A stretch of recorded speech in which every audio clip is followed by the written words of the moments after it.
Hey, what's up, and welcome to QnA, the show where I answer your questions from YouTube and answer them here in video format. Real quick before I start the show, I want to let anybody know who wants to live chat the game with me. Download the Flick app and join the Dog Chat Flick community. That's where I'm going to be live talking about the Browns. I wasn't on there last week, but I will be on here this week live chatting with you guys. And also keep your eyes open to your sub box on Sunday. I might be doing a post-game live stream. I think it's going to happen. I'm not 100% sure, but I'm pretty sure that I'm going to be live streaming on Sunday after the game. So again, check those things out. And as always, I don't do the dog checks on Q&A, but if you want to join the Patreon or donate via PayPal, those things are extremely helpful to make sure that this show improves and this show continues to go on as long as we want it to. But without further ado, let's get into the questions this week. And this first question comes from Corey Clayton, who says, do you believe the Browns defense can generate some turnovers against the turnover machine Carson Wentz? And can we turn those turnovers into points? I think that if the Browns get the turnovers, I'm very confident in their ability to turn those into points. The question is, will they capitalize on some of these opportunities? And I think this is going to be a yes. The Browns haven't got a ton of turnovers in the last few weeks. I don't think they've gotten any. Again, teams have not been throwing the ball in Cleveland Browns Stadium just because of the conditions, have been hurricane-like almost, 40-mile-per-hour winds that these teams have been playing in. I mean, Derek Carr didn't break 200 yards. Deshaun Watson didn't break 200 yards. Baker Mayfield, obviously, he did not break 200 yards in those two games. So not a lot of opportunity to pick balls off. But if the wind dies down a little bit, I think there's going to be an opportunity here for this Cleveland Browns defense just because it seems that Carson Wentz tends to miss and miss most egregiously in the middle of the field, and that is where the Browns tend to pick up on some of those mistakes. The linebackers have been very good at that. The corners have been very good at that. The problem with the Browns is that you can attack them deep and to the left very effectively. That's not something Carson Wentz has done well. So I do think the Browns are going to be able to get some turnovers. Also, Carson Wentz, just when he has the ball in his hand, is very reckless, very turnover prone. So if there's a game for the Myles Garrett strip sack bonanza to return, this is a prime candidate for that, because if Myles gets back there more than one or two times, so if Myles has like more than 3 pressures, I'm pretty sure he's going to have a strip sack to his name. But thank you for the question, Corey. This next question is from Connor Merkel, who says, if Conklin isn't cleared to play Sunday, how worried should we be about Lamb starting at right tackle? This is a concern. Philly has a really good pass rush. So it's not like they're going to be going out there against chopped liver. It's a really old phrase. I don't know why I used it. But it's not like he's going out there against scrubs. Philly can rush the passer, and they will be able to rush the passer if Jack Conklin's not out there. That's going to be a concern. How do the Browns adjust to that? Well, I think they have a few good options. One, the play action will keep the defensive line on the toes. Also, halfback draws. I think halfback draws need to be a factor because I think you're going to be able to get some over-aggressive pass rushers that Nick Chubb can hit some cutback lanes on some halfback draws or on some shotgun runs. So I think that's going to be really effective this week with how Philly's planning on playing the Browns. But Lamb being in there instead of Conklin, that's a massive drop. Lamb was a backup on last year's team where the tackles weren't even good. So it's not like Lamb's a great option to have there, but he's a better than most third-string option at right tackle. That's what the Browns are down to. And the Browns, they're just going to have to counter with some screens, with some misdirection, with some play action. And the good thing about that is that they do that pretty regularly, so it shouldn't be that big of an aberration to what they already do. This next question comes from Dylan Daughtry, who says, do you think the offenses will change a lot since we got Nick Chubb back? Do you think that we will run the ball a ton, or do you think we will pass more, or do you think we'll do more both equally? I think you're going to run more just because of what the weather has been like in Cleveland the last few weeks. It seems like the winter is going to be real this year. I don't think we've had a real Cleveland winter as far as like a stretch of games in this city in a very long time.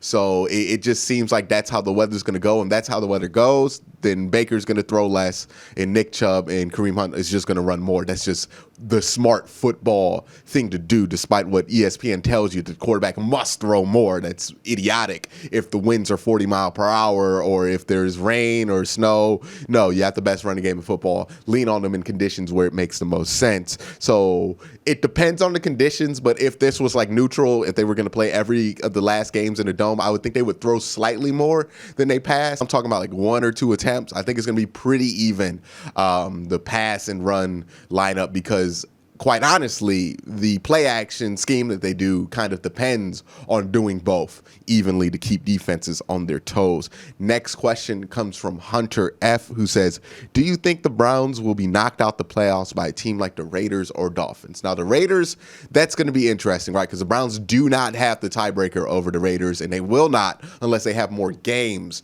than the Raiders. So obviously there would be no tie.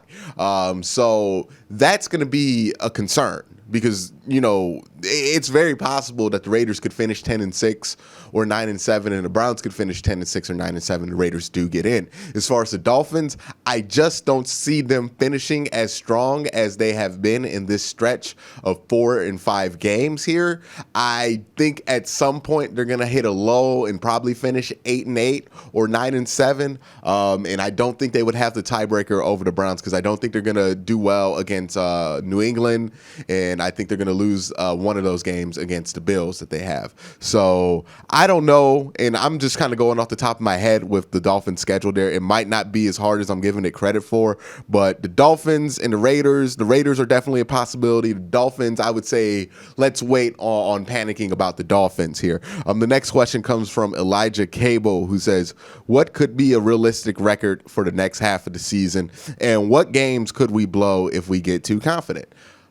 Now, realistically, I think you can make a very realistic argument that the Browns could win every game left on the schedule. I don't think that's going to happen, but there's no reason why it's out of the realm of possibility, right? You talk about the 3 games that are going to be difficult. You got the Tennessee Titans, who have been inconsistent. You know, they've had great games where they come out against Buffalo with no practice and look incredible, but then lose to Cincinnati at home. So they're a beatable team. You got Baltimore, who's very injured on the offensive line, all over the place. They're just not the same team they were in 2019 or at the beginning of the season.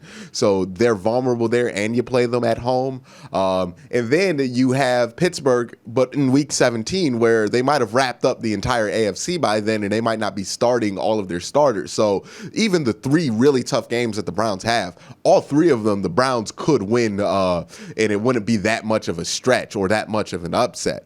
But what games can the Browns lose?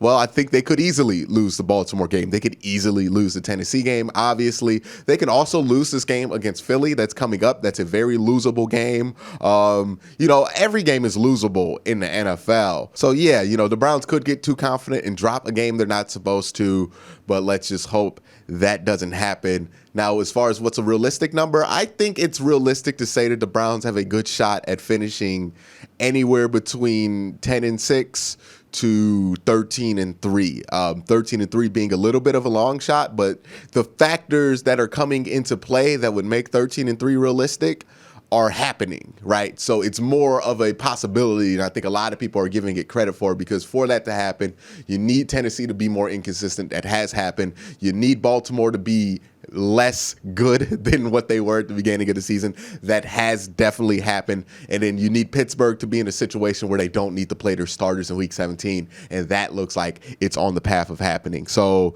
it's going to be interesting to see how this all breaks out. And I think the Browns are going to need to get 13-3, honestly, win out if they want to get a comfortable landing into the playoffs and not have to do any of these goofy games at the end of the season, like if who wins and then they win and then have to watch other teams play. I think that's just going to have to be the case. This next question comes from It's Your Boy Hot Sauce, who says, do you think if Myles Garrett plays well, that the Browns play good, do you think that he will win Defensive Player of the Year, or do you think he might get screwed just because people don't like him for what happened last year? To be fair, nobody has talked about what happened last year with Myles Garrett. It seems like people are over that. Now, when it comes to giving him recognition, I don't know if that's the case. That might come back to bite him, but he's the defensive player right now. Like, if the season ended right now, he's the defensive player of the year. I get the arguments for TJ Watt, and TJ Watt is a tremendous player, but TJ Watt is not asked to carry his team like Myles Garrett is, and I do think that should be a factor when it comes to defensive player of the year. I look at defensive player of the year as the defensive MVP. Who is the best player on defense? Who is the most important player on a defense? And I think that's Myles Garrett. I don't think there's any player who's more important to their defense than Myles Garrett, and I do think that's a good argument for defensive player of the year. The next question comes from Beep Beep Out of My Way, who says, what do you think of Wentz? Will the Eagles get rid of him in a year or two? They're in a sticky situation with Carson Wentz, right, where they had the opportunity to go with Nick Foles over him. They stuck with him, and I think that was the right decision. And now they got Jalen Hurts in there. I don't think Jalen Hurts is going to be an NFL quarterback in the way that the Eagles are trying to use him, and I just don't trust the Eagles to run the kind of system that will be effective for Jalen Hurts, and I don't think he's going to be good enough to justify not keeping Carson Wentz, because as bad as Carson Wentz can be, he can be really good. He reminds me a lot of Jameis Winston, but less turnover prone, if you can believe that. But that's really where they're at. Carson Wentz is too good at his peak to give up on, but he's so bad that he's so bad at spots that he makes you want to think about it. It's a very interesting dilemma that the Eagles find themselves in. This next question comes from Josh Hooper, who says, hey Q, how do you think the defense will continue to look over the next 7 games? Do you see them turning into a more solid defense, or look how they did in the first half of the season? I think they'll be better than they were in the first half of the season. Ronnie Harrison has been an improvement over Carl Joseph. You still got Andrew Sadejo starting, but it seems like Ronnie Harrison's reducing the amount of responsibility that Andrew Sadejo is going to have, especially when it comes to passing the ball. So I think that's a good thing.